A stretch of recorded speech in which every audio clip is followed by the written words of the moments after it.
दोस्तों, आप सभी ने यह अक्सर सुना ही होगा कि इंसान को उसके अच्छे बुरे कर्मों का फल भोगना ही पड़ता है।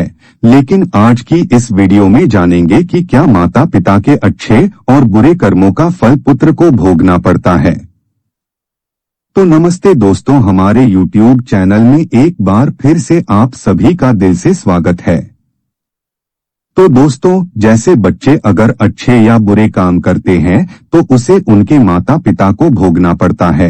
ठीक उसी प्रकार माता पिता के अच्छे और बुरे कर्मों का फल उनके बच्चों को मिलता है और उन्हें भोगना पड़ता है। तो दोस्तों, आज की वीडियो बहुत ही महत्वपूर्ण और ज्ञानवर्धक होने वाली है, तो कृपया वीडियो में अंत तक जरूर बन रहे। तो चलिए कहानी को शुरू करते हैं। एक समय की बात है, एक महान तपस्वी अपने आश्रम में रहते थे। एक दिन उसकी बीवी ने पूछा, बाबा, क्या माता पिता के अच्छे और बुरे कर्मों का फल उनकी संतान को भोगना पड़ता है? तभी बाबा ने कहा, माता पिता के अच्छे और बुरे कर्मों का फल उनकी संतान को अवश्य ही भोगना पड़ता है। आज मैं आपको एक प्राचीन कथा सुनाता हूँ, जिसे सुनने के बाद आपको पता चल जाएगा कि कैसे माता पिता के अच्छे और बुरे कर्मों का फल उनके बच्चों को मिलता है और उन्हें भोगना पड़ता है। फिर बाबा कथा को सुनाना आरंभ करते हैं और कहते हैं, प्राचीन समय की बात है, एक गांव में एक गरीब इंसान रहता था। वह बहुत ही गरीब था, किसी तरह से मेहनत मजदूरी करके अपने घर का पालन पोषण करता था। उसे मजदूरी में दिन भर काम करने के बाद 50 रुपए मिलते थे। उसमें से वह 20 रुपए रोजाना दान करता था और 30 रुपए में अपने परिवार का पालन पोषण करता था। इस प्रकार कुछ समय बीतने के बाद उसके घर में एक पुत्र का जन्म हुआ। उस गरीब इंसान के परिवार में अब कुल 3 सदस्य हो गए, दोनों पति पत्नी और एक बच्चा। अब धीरे धीरे उनके पालन पोषण में उस इंसान को समस्या होने लगी, क्योंकि इधर दिन प्रतिदिन महंगाई बढ़ती जा रही थी। फिर बाबा ने कहा, एक दिन की बात है, उस इंसान के पुत्र ने अपने पिता से पूछा, पिताजी, आप रोजाना 50 रुपए कमाते हैं, जिसमें से आप 20 रुपए रोज दान कर देते हैं और 30 रुपए में हम अपना गुजारा कैसे कर पाएंगे? उस इंसान को चुपचाप देखकर उसकी बीवी ने कहा, बेटा, ऐसी कोई बात नहीं है। तुम्हारे पिताजी रोज 50 रुपए कमाते हैं और 20 रुपए दान कर देते हैं। यह तुम्हारे लिए ही दान करते हैं, दूसरों के लिए नहीं है। लेकिन वह लड़का इस बात को नहीं समझ पाया, क्योंकि वह लड़का बहुत ही छोटा सा था। बाबा ने कहा कि इसी तरह से कुछ समय बिता गया और उस गरीब इंसान का लड़का धीरे धीरे बड़ा होने लगा और उसे लड़के की उम्र 8 वर्ष की हो गई। इधर एक दिन वह इंसान काम करके शाम के समय वापस अपने घर लौट रहा था, तभी रास्ते में एक काला भैंसा आया और आकर उसे गरीब इंसान को मारने लगा। उस भैंस के मारने की वजह से उस इंसान की वहीं पर मृत्यु हो गई। जब उस इंसान की बीवी और उसके पुत्र को पिता की मृत्यु की खबर मिली तो उनको बड़ा दुख हुआ। फिर एक दिन उस गरीब इंसान के पुत्र ने अपनी माँ से पूछा कि माँ, हमारे पिताजी कहाँ चले गए हैं? उस गरीब इंसान की बीवी ने कहा कि बेटा, तुम्हारे पिताजी हम सबको छोड़कर यमपुरी में यमराज के पास चले गए हैं। तब पुत्र ने कहा, जब पिताजी थे तो रोजाना 50 रुपए कमाते थे और 20 रुपए की बचत करते थे। हमारा पालन पोषण इस 30 रुपए में करते और बाकी के 20 रुपए दान करते थे। अब हमारा पालन पोषण कैसे होगा? कैसे हमारा पेट भरेगा? फिर माँ ने अपने पुत्र से कहा, बेटा, जिस घर में गरीबी होती है उसका कोई सहायक नहीं होता है, उससे सभी दूर भागने लगते हैं, शिवाय भगवान के, क्योंकि वही गरीबों की सहायक होते हैं। फिर पुत्र ने अपनी माँ से कहा कि माँ, ऐसा मत सोचो, मैं यमराज के पास जाऊंगा और अपने पिताजी को वापस लेकर आऊंगा। हमारी गरीबी देखकर यमराज को हमारे ऊपर अवश्य दया आ जाएगी और वह हमारे पिताजी को मेरे साथ अवश्य भेज देंगे। फिर बाबा ने कहा, हे पुत्र, उस छोटे से बच्चे की बात पर उसकी माँ ने ध्यान नहीं दिया। फिर एक दिन की बात है, उस गरीब इंसान की बीवी अपने लड़के को घर पर अकेला छोड़कर गांव में काम करने के लिए चली गई। और उधर जो उसका लड़का था, उसने मन में सोचा कि मैं यमराज के पास जाता हूँ और अपने पिताजी को लेकर आता हूँ। घर से निकल गया। चलते चलते वह लड़का बहुत थक गया। फिर उसे एक बड़ा सा आम का पेड़ दिखा तो वह उसकी छांव में बैठ गया। अचानक उस पेड़ ने कहा कि पुत्र, तुम कौन हो और कहाँ जा रहे हो? मेरी छाया में आज तक तुम्हारे जैसा कोमल बालक नहीं आया है। फिर उस पुत्र ने कहा कि मैं एक गरीब इंसान का पुत्र हूँ और अपने पिताजी को लाने के लिए यमराज के पास जा रहा हूँ। उस आम के वृक्ष ने जब उसकी यह बात सुनी तो उसने कहा कि पुत्र, तू मेरे लिए भी यमराज से प्रश्न पूछ कर आना कि मैं कई वर्षों से यहाँ पर लगा हुआ हूँ, लेकिन मेरा एक भी पत्ता जमीन पर नीचे नहीं गिरता है और न ही मेरी डालियां सूखती है। मैं कितने वर्षों तक यहाँ पर और खड़ा रहूंगा? मैं अपने पिछला जन्म में ऐसा कौन सा पाप किया था जिस कारण से मुझे इस योनि से मुक्ति नहीं मिल पा रही है? इसका कौन सा कारण है?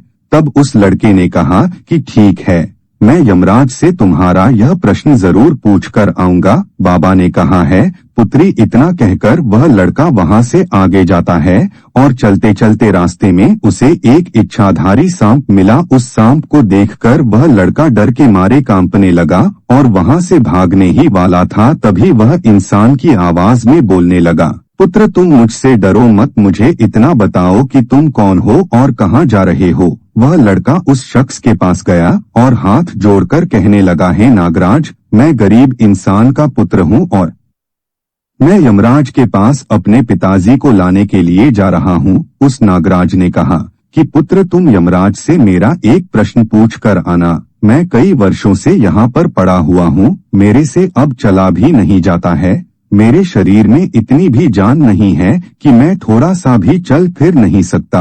मैं अपने पिछला जन्म में ऐसा कौन सा पाप किया था जिस कारण से मुझे इस योनि से मुक्ति नहीं मिल पा रही है? इसका कौन सा कारण है? तब उस पुत्र ने कहा कि ठीक है, मैं यमराज से तुम्हारा यह प्रश्न पूछकर जरूर आऊंगा। बाबा ने कहा, हे पुत्र। इतना कहकर वह लड़का आगे चलने लगा। फिर चलते चलते रास्ते में उसे एक माली ने कहा कि पुत्र, तुम कौन हो, कहाँ जा रहे हो? देखने में तो तुम बड़े ही सुकुमार और कोमल लग रहे हो। फिर उस पुत्र ने कहा कि मैं एक गरीब इंसान का पुत्र हूँ और मैं यमराज के पास अपने पिताजी को लाने के लिए जा रहा हूँ।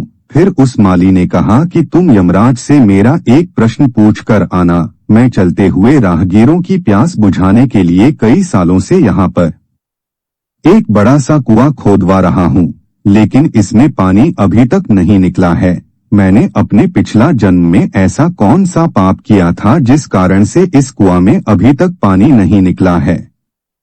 मैंने इसमें बहुत सारे पैसे भी खर्च कर दिए हैं, इसका क्या कारण है? उस पुत्र ने कहा, ठीक है, मैं यमराज से तुम्हारा यह प्रश्न जरूर पूछ कर आऊंगा। बाबा ने कहा, हे पुत्र। इतना कहकर वह लड़का वहां से आगे की ओर चलने लगा। चलते चलते रास्ते में उसे एक बहुत बड़ा तालाब मिला। फिर वह लड़का तालाब के किनारे पर गया और पानी पीने लगा।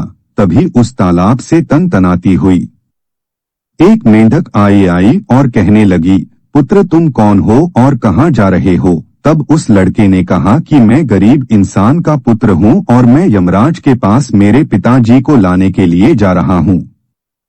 बाबा ने कहा, हे पुत्र। उस पुत्र की बात सुनकर उस मेंढक ने कहा कि पुत्र, तुम यमराज से मेरा एक प्रश्न पूछ कर आना। कई वर्षों से मैं इस तालाब में भटक रही है, परंतु मैं अभी तक इसी तालाब में रह रही हूँ। मैंने अपने पिछला जन्म में ऐसा कौन सा पाप किया था जिसके कारण मुझे इस योनि से मुक्ति नहीं मिल पा रही है? इसका क्या कारण है?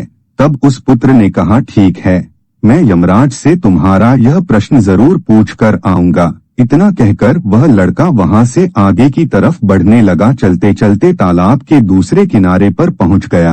दूसरे किनारे पर जब वह पहुंचा तो उसने देखा कि एक मरा हुआ स्वान वहां पर पड़ा हुआ था। जब वह लड़का उस मरे हुए बगुले को लांघ कर जाने लगा तो वह मरा हुआ स्वान कहने लगा, पुत्र, तुम कौन हो और कहाँ जा रहे हो? उस पुत्र ने उसकी आवाज सुनकर कहा कि मैं गरीब इंसान का लड़का हूँ और मैं यमराज के पास अपने पिताजी को लाने के लिए जा रहा हूँ। उस बगुले ने कहा कि तुम यमराज से मेरा एक प्रश्न पूछकर आना कि मेरा शरीर कई वर्षों से इस तालाब के किनारे पर ही पड़ा हुआ है। कभी पानी की लहर आती है तो मेरा शरीर तालाब के अंदर चला जाता है और पानी की लहर से वापस तालाब के बाहर निकलकर किनारे पर आ जाता है। मेरा शरीर ना ही गलता है और न ही सड़ता है। मुझे इस योनि से मुक्ति नहीं मिल पा रही है, इसका क्या कारण है? तब उस पुत्र ने कहा, ठीक है, मैं यमराज से तुम्हारा यह प्रश्न जरूर पूछ कर आऊंगा। इतना कहकर वह लड़का वहां से आगे की तरफ बढ़ने लगा। चलते चलते यमपुरी में पहुंच गया और वहां पहुंचकर यमराज को प्रणाम किया और हाथ जोड़कर कहने लगा है, यमराज, आज मेरे पिताजी कहाँ पर हैं? जब मेरे पिताजी घर पर थे तो वह रोजाना 50 रुपए कमाते थे, जिसमें से 20 रुपए तो दान कर देते थे और 30 रुपए में हम लोगों का पालन पोषण करते थे। लेकिन अब मेरे पिताजी घर पर नहीं है तो मैं और मेरी माँ भूखे मर रहे हैं। आप उन्हें जल्दी से मेरे साथ हमारे घर पर भेज दीजिए। यमराज ने उस लड़के की बात सुनकर कहा, ठीक है, मैं तुम्हारे पिताजी को घर पर भेज दूंगा, पहले तुम यहाँ पर बैठो। यमराज ने उस लड़के को अपने पास में बिठाया और उसको खाना खिलाया। खाना खिलाने के बाद पूछा कि तुम्हें और क्या चाहिए? फिर उस पुत्र को रास्ते में जो जो मिले थे उनके प्रश्न यमराज से पूछे। यमराज ने उन सभी के प्रश्नों का उत्तर दिया और कहा कि पुत्र, तुम जाते समय उन सबको उनके उत्तर बताते जाओ। फिर यमराज ने कहा कि पुत्र, तुम अपने घर पर जाओ, तुम्हारी माँ तुम्हारा इंतजार कर रही है, तुम्हारे पिताजी तुम्हारे घर पर पहुंच जाएंगे। फिर वह लड़का यमराज को प्रणाम करके वहां से वापस अपने घर के लिए चलने लगा। चलते चलते रास्ते में सबसे पहले वही मरा हुआ स्वान मिला जो तालाब के किनारे पर पड़ा हुआ था। उस लड़के को देखकर वह मरा हुआ स्वान कहने लगा, पुत्र, क्या तुमने यमराज से मेरा प्रश्न पूछा था? तब उस पुत्र ने कहा, हाँ, मैंने यमराज से तुम्हारा प्रश्न पूछा था। यमराज ने कहा कि तुम पहले बहुत बड़े विद्वान थे, परंतु तुमने किसी को भी अपना ज्ञान नहीं बताया। अब मर गए हो, वह ज्ञान तुम्हारे अंदर ही अंदर खोल रहा है। जब तक तुम अपना ज्ञान किसी को नहीं बताओगे तब तक तुम्हारी आत्मा को शांति नहीं मिलेगी। बाबा ने कहा। फिर चलते चलते रास्ते में उसे वही माली मिला जो राहगीरों के लिए कुआं खुदवा रहा था।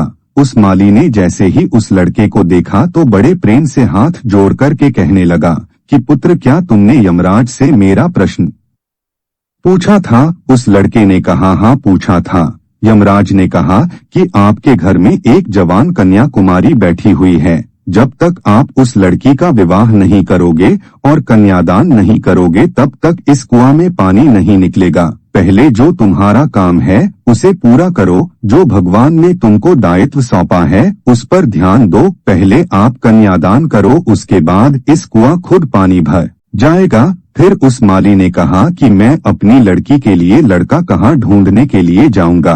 तुम मुझे बहुत ही सीधे साधे स्वभाव के देख रहे हो और सुंदर भी हो और देखने में बहुत ही अच्छे लग रहे हो, इसलिए पुत्र तुम ही मेरी लड़की से विवाह कर लो। बाबा ने कहा है पुत्र। फिर उस माली ने अपनी लड़की का विवाह उस लड़के के साथ कर दिया। फिर माली ने अब अपनी लड़की को बहुत सारा धन देकर विदा कर दिया। फिर वह लड़का आगे चलने लगा। चलते चलते रास्ते में उसको वही इच्छाधारी सांप मिला। उस सांप ने कहा कि पुत्र, क्या तुमने यमराज से मेरा प्रश्न पूछा था? तब उस पुत्र ने कहा कि हाँ, पूछा था। यमराज ने कहा कि तुम्हारे पास जो मणि है तुम उस मणि को धरती पर नहीं उगलते हो और न कभी किसी को दान दिया है। जब तक तुम इस मणि का दान नहीं करोगे तब तक तुम्हारा शरीर ऐसे ही बना रहेगा। फिर उस सांप ने कहा कि पुत्र, मैं यह मणि अब किसको दूं? इस मणि को तुम ही ले लो। फिर उस सांप ने अपनी मणि को उस पुत्र को दे दिया। मणि को देते ही उस सांप की आत्मा को मोक्ष की प्राप्ति हो गई। इस तरह से वह लड़का अपनी बीवी को लेकर फिर आगे चलने लगा। फिर चलते चलते रास्ते में उसे वहीं आम का बड़ा वृक्ष मिला जिसकी छाया में उसने विश्राम किया था। यमराज ने कहा कि पिछला जन्म में तुम्हारा काम स्कूल में बच्चों को शिक्षा देना था। तुम्हारा पद एक गुरु का था। परंतु तुमने अपने पद का सही इस्तेमाल नहीं किया। तुम शिक्षा देने के बदले में छोटे छोटे बच्चों से अपना काम करवाते थे और उन्हें अच्छी तरह से शिक्षा नहीं देते थे। तुम पिछला जन्म में बहुत बड़े विद्वान थे, परंतु तुमने उन बच्चों को शिक्षा नहीं दिया। उन्हीं बच्चों के श्राप के कारण तुम हिल डोल नहीं सकते हो। तुम्हारे अंदर जो ज्ञान भरा हुआ है उसे किसी को दे दो, इसके बाद में तुम्हें मोक्ष की प्राप्ति होगी। बाबा ने कहा है, पुत्र, उस लड़के की बात सुनकर उस आम के वृक्ष ने कहा कि मैं यह ज्ञान किसे दूंगा, तुम ही ले लो। फिर उस आम के वृक्ष ने उस पुत्र को अपना जितना भी उसके पास ज्ञान था सब दे दिया। जैसे ही उस आम के वृक्ष ने उस लड़के को अपना ज्ञान दिया तो उसकी भी आत्मा को शांति मिल गई और वह उस वृक्ष की योनि से मुक्त हो गया। वह लड़का अपनी बीवी के साथ चलते चलते अपने घर पहुंच गया। जब वह लड़का अपने घर पर पहुंचा तो उस लड़के की माँ उसको देखकर बड़ी खुश हुई और कहने लगी कि पुत्र, तुम कहाँ पर चले गए थे और यह लड़की तुम्हारे साथ में कौन है? फिर उस पुत्र ने जो भी उसके साथ घटनाएं घटी थी वह सब कुछ अपनी माँ को बता दिया। फिर बाबा ने कहा है कि पुत्र, अब उस लड़के को ज्ञान हो चुका था कि उसके पिताजी वापस नहीं आ सकते हैं। अब उनकी मुक्ति हो चुकी है। उसके पिताजी ने जो दान धर्म किया था उसका फल उस पुत्र को यमराज ने दे दिया है। इस प्रकार से बाबा ने अपनी बीवी को बताया कि माता पिता के अच्छे और बुरे कर्मों का फल उनके बच्चों को कैसे प्राप्त होता है और पिछले जन्म के कर्मों का फल इंसान को कैसे मिलता है और उसके माता पिता द्वारा किए गए पाप और पुण्य कर्म भी उसके बच्चों को कैसे मिलते हैं। तो दोस्तों, आपने आज के इस वीडियो से क्या सीखा वह मुझे आप कमेंट बॉक्स में कमेंट करके बता सकते हैं। इसी के साथ में उम्मीद है कि आपको आज की वीडियो पसंद आई होगी। अगर पसंद आई हो तो इस वीडियो को लाइक करें और उस इंसान को शेयर करें जिसे यह कहानी सुनाने की जरूरत है और उसी के ठीक बाद हमारे चैनल को सब्सक्राइब करें। तो चलिए फिर मिलते हैं ऐसी एक और नई वीडियो में एक नए मैसेज के साथ। तब तक के लिए अपना और अपने परिवार का ख्याल रखें। धन्यवाद।